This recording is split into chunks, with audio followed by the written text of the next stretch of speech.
Let's bring in Hollywood divorce attorney David Glass for more on this. David. People going through divorces are going through some of the hardest times of their lives, and a lot of what they're going through is emotional. And in any divorce, there's a huge sense of loss, and loss of relationship, of money, some friends. Hi, I'm David Glass for the Hourglass Podcast. As a follow-up to the episode we did on Elisa Littoral, the domestic violence victim whose alcoholic husband shot her 7 times and stabbed her more than 33 times and lived, we wanted to delve deeper into the intimate partner homicide issue. We're trying to understand what drives a person to try and kill their former mate. With that in mind, today's guest is arguably one of the top violent crime legal experts in the country. His name, Matt Murphy. Once a career prosecutor who for 21 years was assigned to the Orange County, California District Attorney's Office in its sexual assault and homicide unit. Many of the crimes he prosecuted involved family or intimate partner cases, and many of those cases were notorious. Matt is the author of the best-selling 2024 book, The Book of Murder, A Prosecutor's Journey Through Love and Death. He appears regularly as a legal analyst on ABC News. He's on News Nation with Elizabeth Vargas, and served as co-host on MK True Crime with Megyn Kelly. He's soon to kick off his own podcast, along with Mark Garagos, called In the Well. Let's get to it. Can you hear me? I can. All right, great. Nice to meet you. Yeah, likewise. Excellent. So you're on the East Coast at this point. I'm on the East Coast. You're going to hear that in a second when a siren goes by my place. So, Right. yeah. It's been, I don't know what's going on here. But yeah, lots of ambulances and police cars today. So Yeah. You might as well just jump right into it. sure. As a career choice, Matt, why did you want to become a prosecutor? I kind of stumbled into that.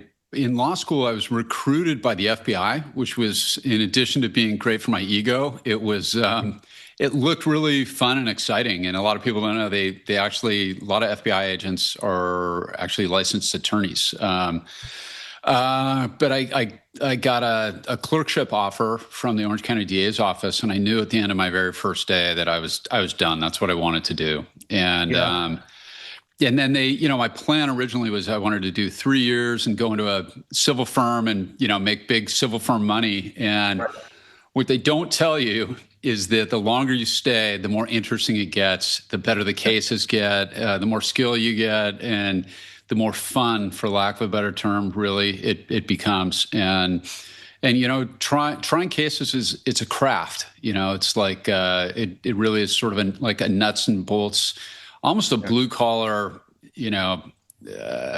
profession in a way, because opening statements are very different than cross-examination, and you have all these different skill sets, and you finally reach a point where you feel like you're firing on all cylinders, and then they start giving you the heavy stuff, and next thing you know, you're doing murder mysteries with police, and it gets addictive really fast. So that's sort of how my career progressed. And so how did you move through the DA's office? Where did they start you, and where did you end up? Sure. So you start out in misdemeanors, and the Orange County DA's office, especially back then, less so now, but it was there was a philosophy that went to it, and it's kind of like in a way, the Marine Corps. They say every Marine is a rifleman first. Every lawyer in the Orange County DA's office was supposed to be a trial attorney first. So I did. They send you to misdemeanors first.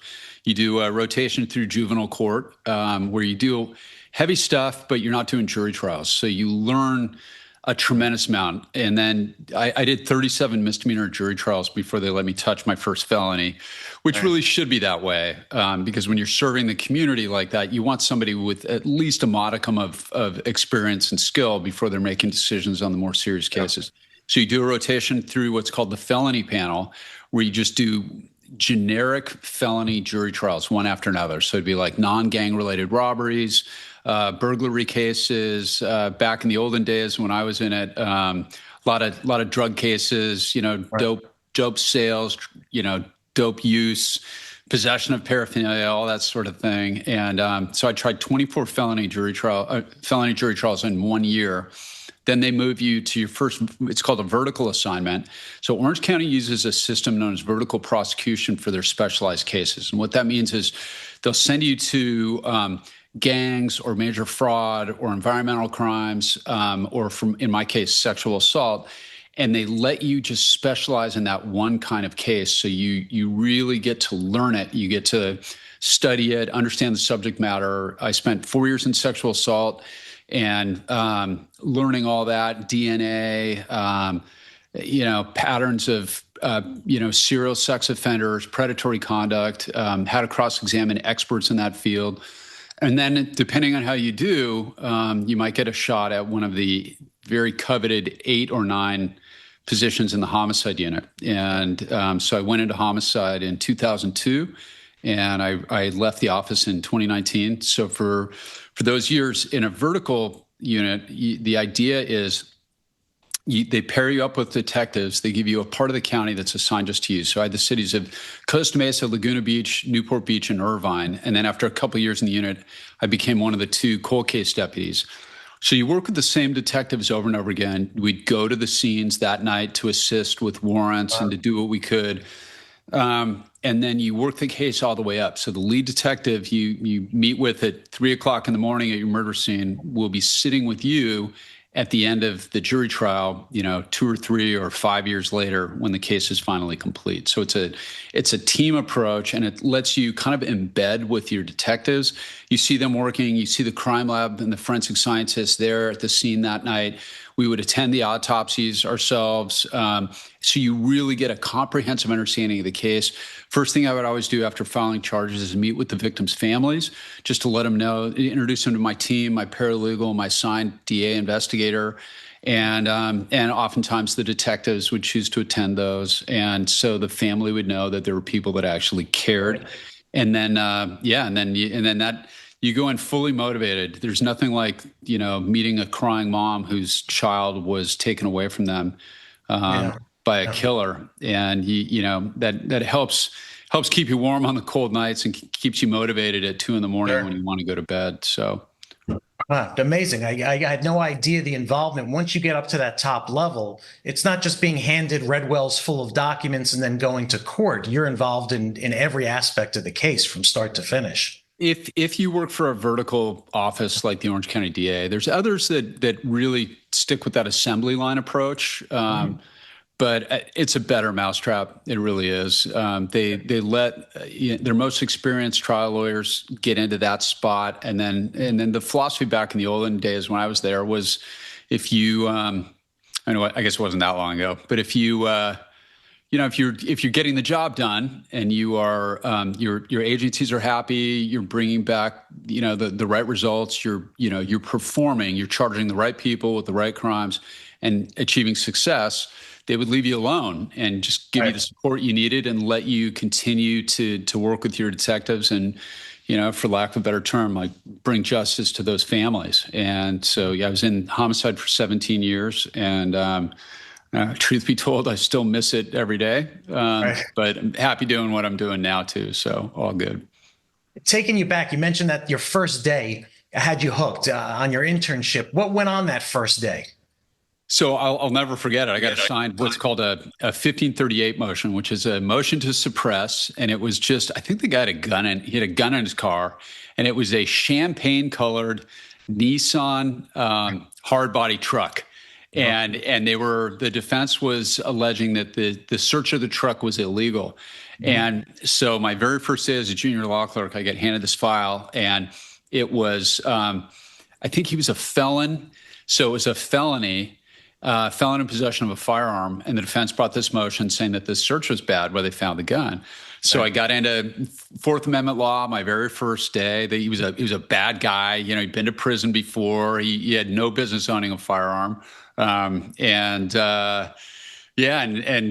putting that thing together, and it was really interesting reading the cases. I figured out where in the library, the books were. Right. And also my very first day, there was a guy named Bob Gannon who later became a judge. And he's one of the homicide guys, and they were, they were like Greek gods to us, these the women and men in that unit. And he I mean, this is embarrassing to say. This is basically before we had computers on our desks. Sure. So this is like summer of '92, and he looks at me going through the books and he goes, "Hey, has anybody shown you how to shepherdize the books?" And so you got like one of these, awesome, super experienced, one of these guys we really looked up to, and he's helping me perform the most basic research just because he wanted to help. And that was the philosophy back then in the office. It was kind of all for one for all. It was a real team thing. And I just thought that was so cool. And, the case was interesting. And I had a bad guy with tattoos my very first day. And, yeah, I was hooked, and then it only got more interesting and better from there. So, I did it for 26 years. Yeah, that was. I mean, years and years ago, I started in '96, and it was going to those books and doing that research and having just big piles of books around you, trying to figure out how to find the cases you knew were out there. Now it's I like the research though. I like being in the library with the books out and like turning the pages. I enjoyed that. I hated it in law school, but when you're working on a real case, I really kind of enjoyed it. And my problem was finding that line between when you actually stop your research and start writing. Because I kept going down all these rabbit holes, and it was all so interesting to me. And the published cases tend to be written by the smarter judges and, the more interesting factual issues. And you really can get lost in that. And I enjoyed that a lot more than I thought I would. Of course, now everything's just computer based and cut and paste and all that. Not quite the same, but definitely not. Now, how many intimate partner or family murder cases were you involved in your 21 years? So I would have to count them up, but I did, it's 21 years of sexual assault and homicide. So just in the homicide unit, we starting out misdemeanors, probably the most cases you get from filing to trials are DUIs, right? But on a very close second are misdemeanor domestic violence cases, and you do a ton of those. And that was an education for me. I volunteered, right after I got sworn in, I volunteered to be the misdemeanor domestic violence deputy of Harbor Municipal Court without thinking that through. They say never volunteer, and it's like, how come nobody else wants this? And I learned real fast. And the answer is I kind of went in thinking that the domestic violence cases were all, domineering thumper of a man and some diminutive, nice sweetheart of a woman.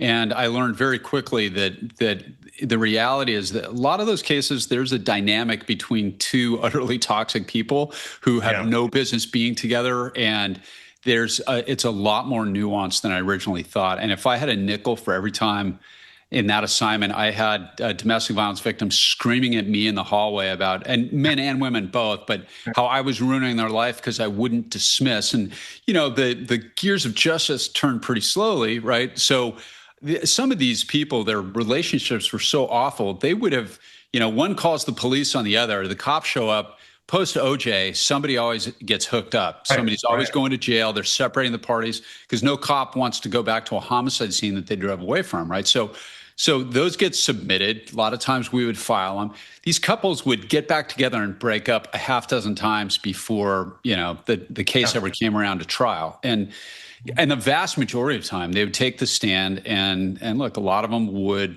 lie to the jury and say that the cop made it up or this didn't happen. And this was, again, in the era before body cameras that recorded everything.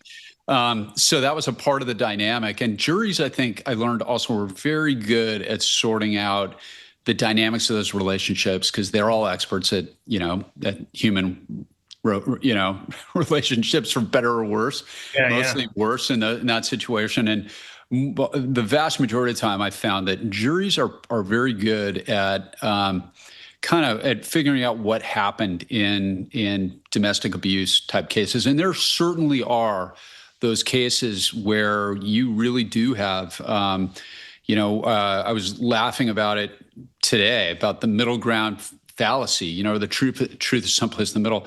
Sometimes that's the case, but a lot of times, especially when you get into the more violent cases where the felony domestic violence, and then of course, when you get into the the homicides, there's one side that's right and wrong when you get into that, and pretty much only one side. There can be some mitigating facts from time to time, but and some of the. So I tried personally 53 jury trials while I was in homicide. And when you get those call outs, partially as a function of the cities that like Irvine is a bedroom community in Southern California. So you get a call to go, at 3 a.m. to Irvine, chances are good you're going to be walking into somebody's house and you're going to find a victim of domestic violence on the kitchen floor. That was my very first murder case was one like that. And my very last murder case that I went to 17 years later were like intimate partner homicides. And I had a million in between. So the statistics are actually pretty interesting on that. When it comes to female homicide victims in the United States, depending on the study, it's anywhere from 34 to 55% of all women murdered in the United States. That's non-accidental or negligent homicide. Like one human being decides to kill another. And I'll bet you to even higher than that. I mean, these are conservative, but over half are at the hands of an intimate partner. And oftentimes that is a husband, boyfriend, or ex-husband or boyfriend. So the majority of them, and men account like male homicide victims, only 3 to 6% are at the hands of an intimate partner, which is interesting. So. Yeah. Completely one-sided. Are there, from all your case investigations, did you ever come up with red flags, things that the victim could have seen, maybe should have seen, that could tip them off that they were leading down the path towards either domestic violence or intimate partner homicide? Yes, and now we're in a fascinating new phase of this type of murder case, because now, of course, we have online dating, right? So even in days past, when we're meeting our partners at weddings or at work, and of course that still happens, but online dating is so ubiquitous now that, if somebody can put on a good enough, Chris Rock has a great routine, for the first 6 months of any relationship, you're not dating the person, you're dating their representative, because everybody can keep that mask on for at least 6 months. Traditionally when people would meet, through school or something like that, when they have people in common, it's a lot harder to cover up a psycho past, right? Like, so I wrote a book called The Book of Murder, where I talk about domestic violence homicides. And one of the cases that I worked on was the Dirty John case, famously. And I wrote a section on that. What are some of the red flags? And one of the main things for women that are dating men in particular are, it's so obvious, it's like a cliche, but that controlling, jealous personality, that insecure guy that, and this is somewhat controversial, because there's a line between people that have quote unquote healthy boundaries. That's one of the terms we hear now.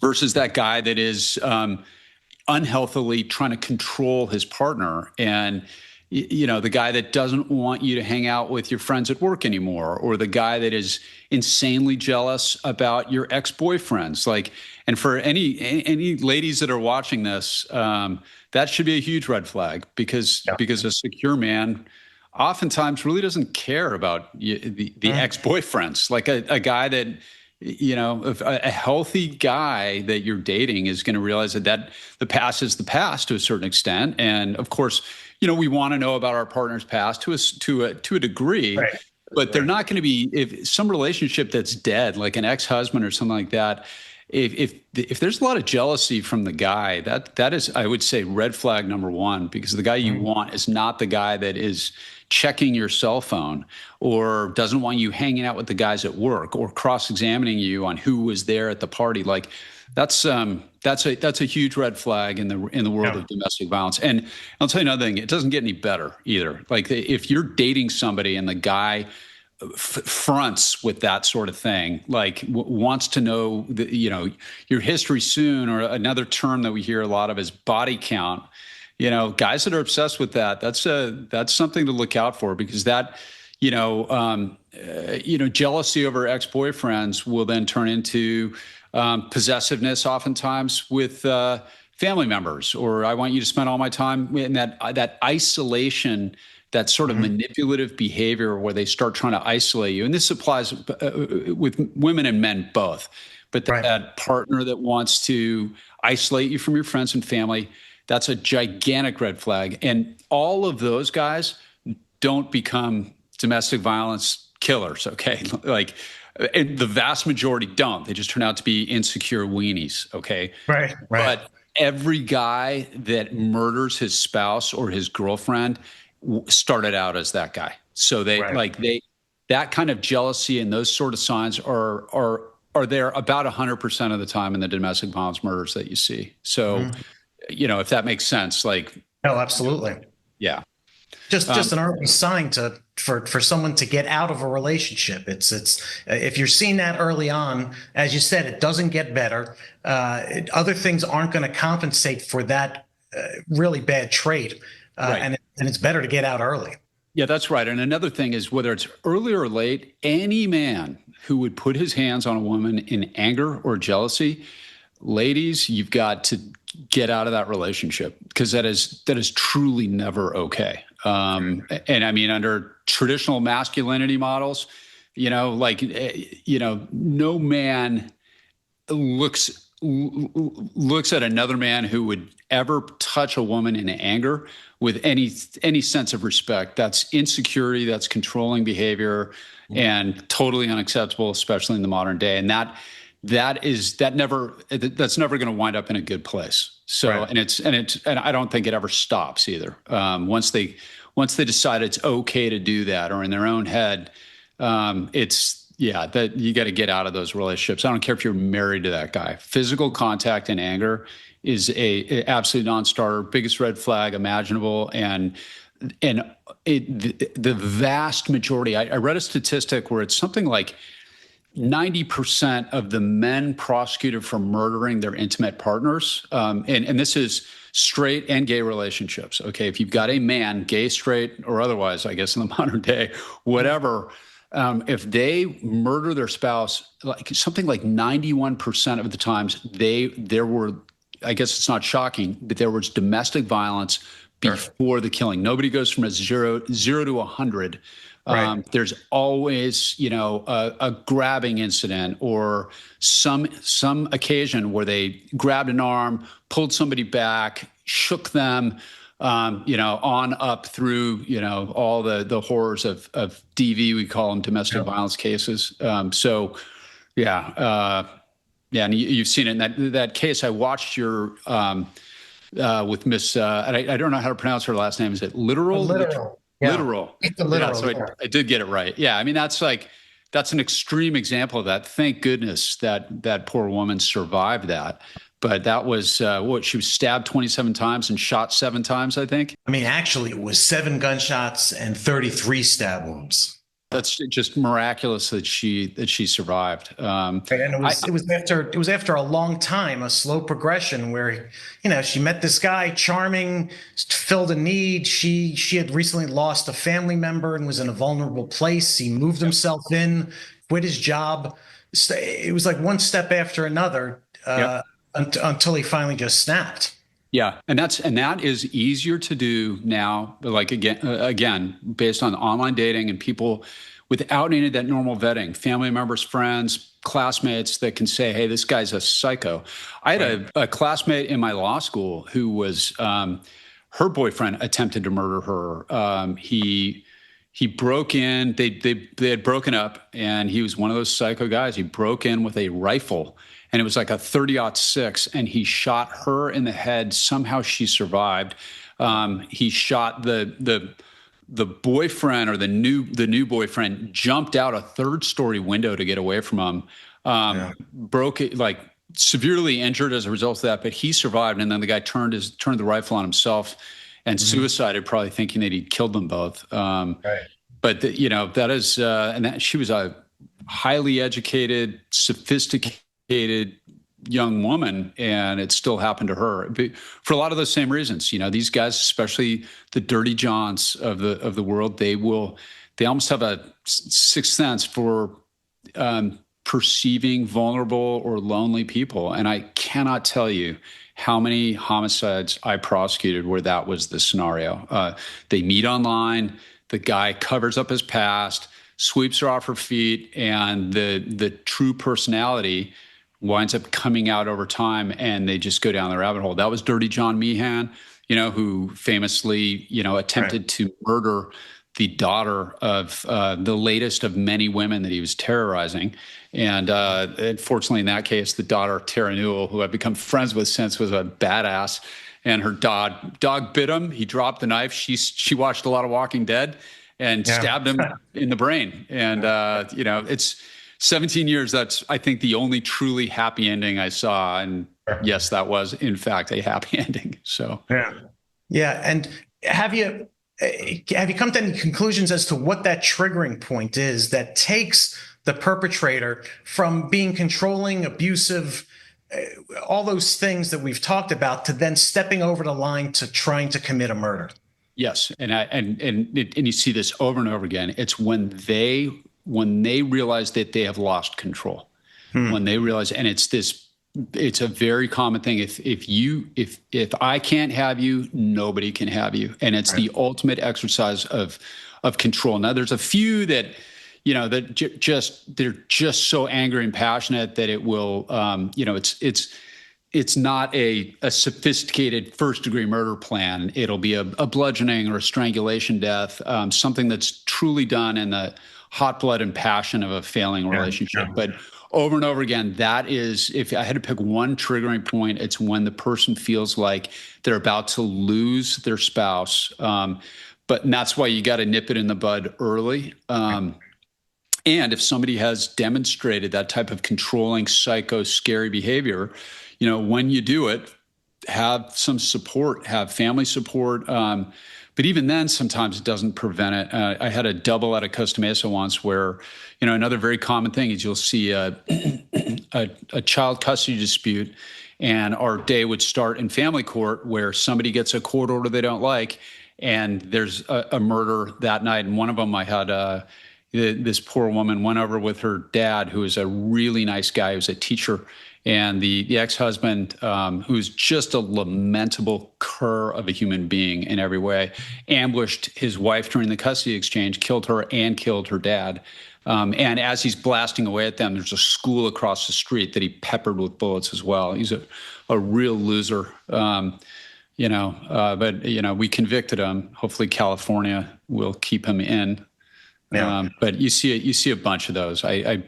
I mean, over half of the homicide cases I prosecuted, or at least over half of the 53 were domestic violence murders.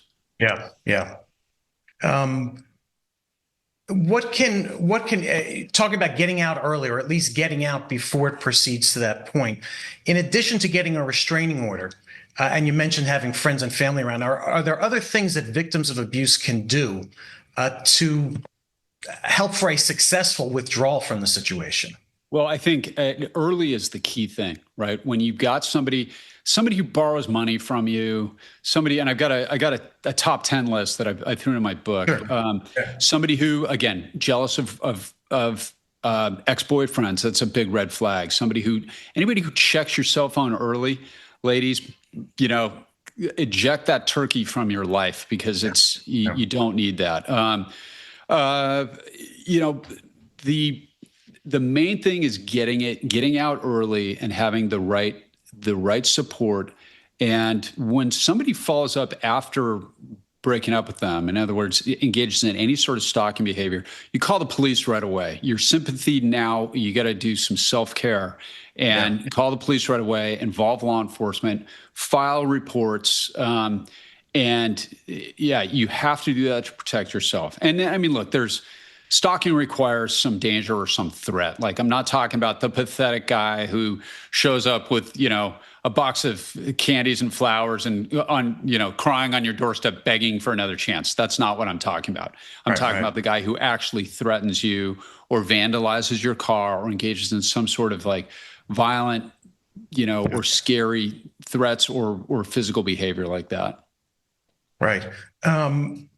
Now, I know from your book that you've worked on cases where some of the criminal defendants were serial killers. They had killed multiple people.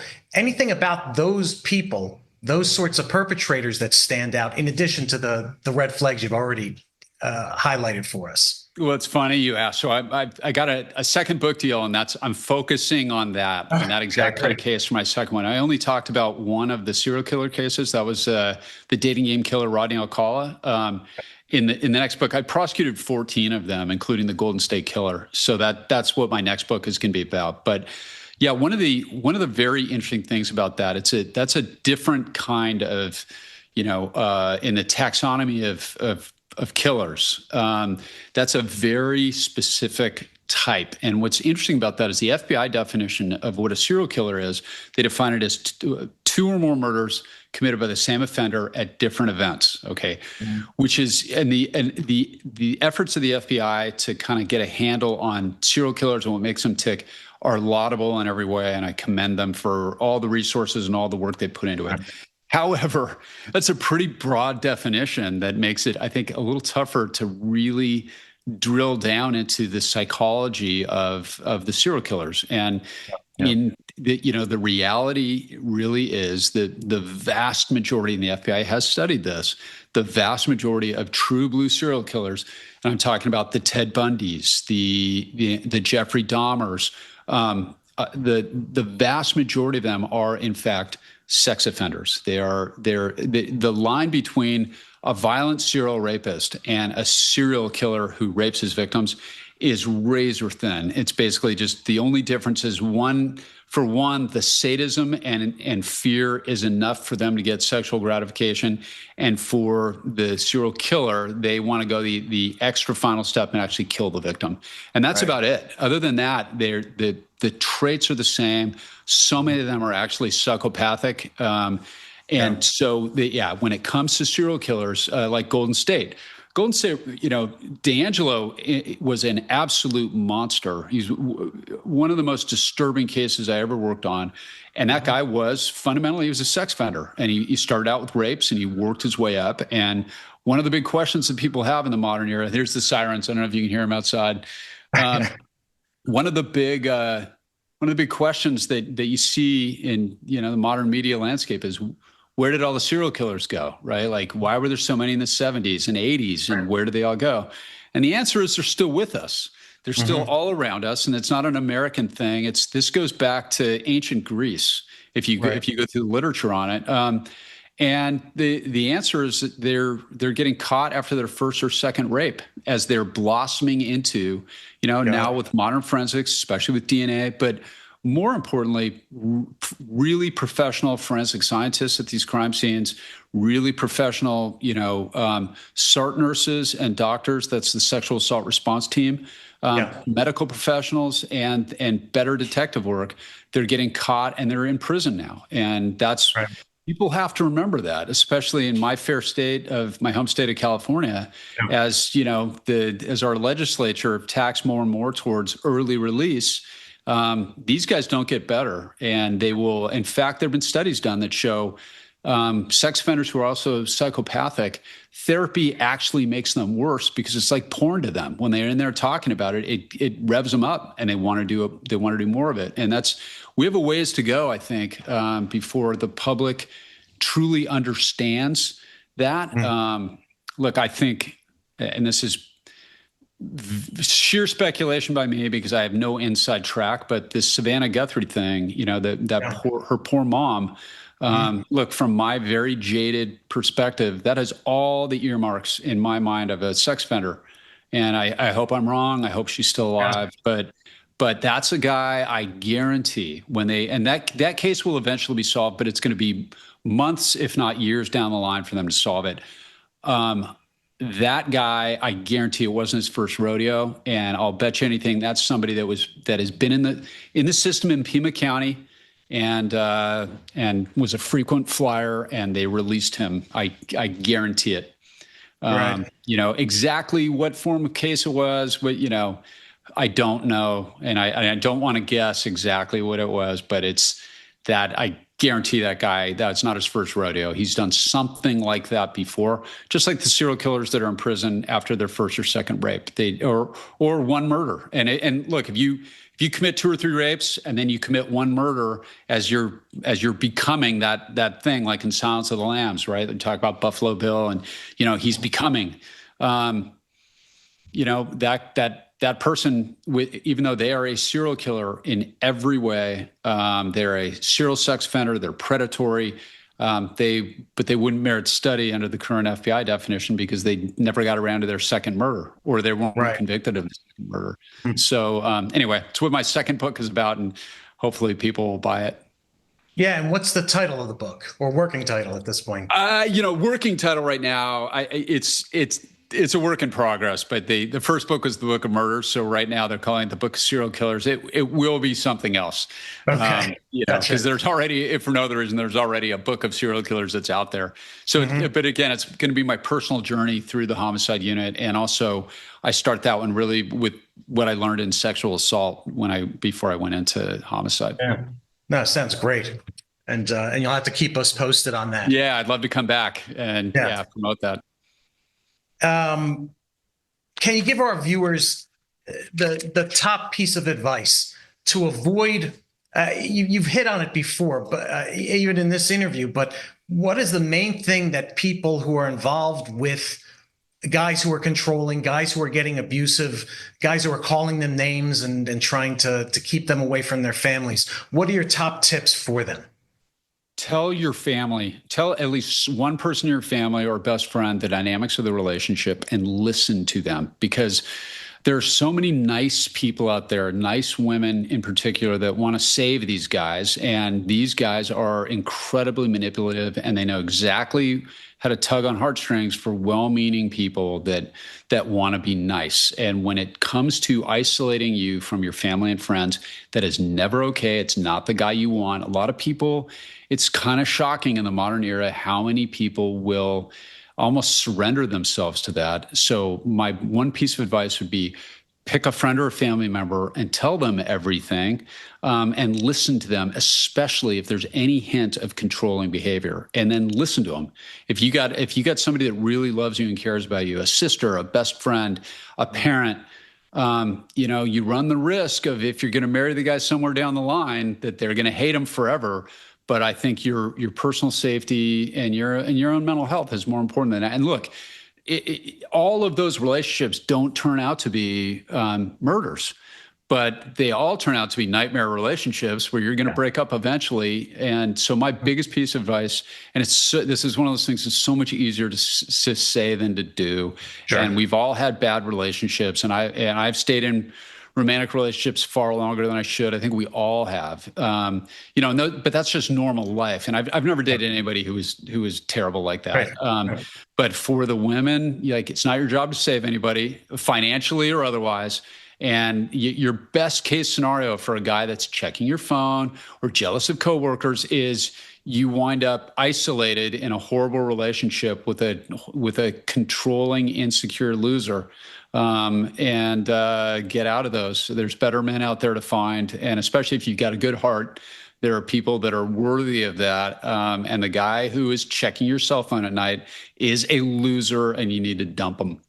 And by the way, that I would say the exact same thing to any gay man who's in a relationship like that, any woman who's in a relationship like that with another woman. Like this is not about orientation or anything. This is human dynamics. Wherever you're finding love, you can wind up in that situation, gay, straight, or otherwise. And look, I dealt a lot of those cases that I prosecuted were men's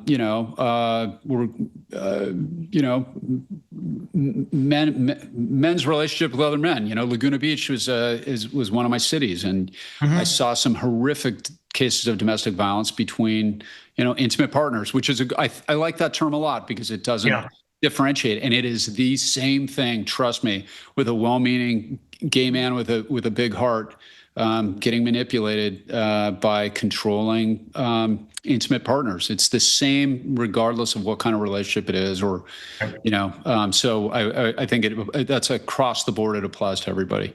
And same thing for any gentleman viewers. Gentlemen, if you've got a woman who is engaging in physical violence towards you, it is not okay. You got to get out of that, because your best case scenario is you get divorced somewhere down the line, and God forbid you have kids, because she's going to make your life a living hell. Yeah. Just my thoughts on that one. Yeah, good from a former prosecutor. It's the same advice I give my divorce clients. Same advice I give my premarital agreement clients is just be careful, protecting yourself, and getting out early. And you can actually listen to this podcast too, because there's some great stuff on here about how to, I've seen some great relationship advice from you. So that's another thing you could do. Watch this podcast. There's good stuff. Absolutely. Matt, I can't thank you enough for coming on with us today. A real deep dive into serious topics and boiled down in a way that everyone can understand. I just know that this episode is going to be meaningful for a lot of people. Oh, I hope so, and happy to do it anytime. I love your podcast. So happy to be on again. We'll follow up after the new book comes out for sure. Love it. All right. Thank you. Take care. Bye.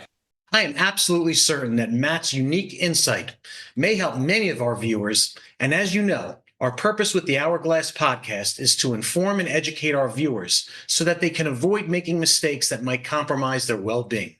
Stay tuned for just a bit until the end credits. You'll see a handful of resources you can reach out to for help if you think you're in danger. As always, thanks for tuning in.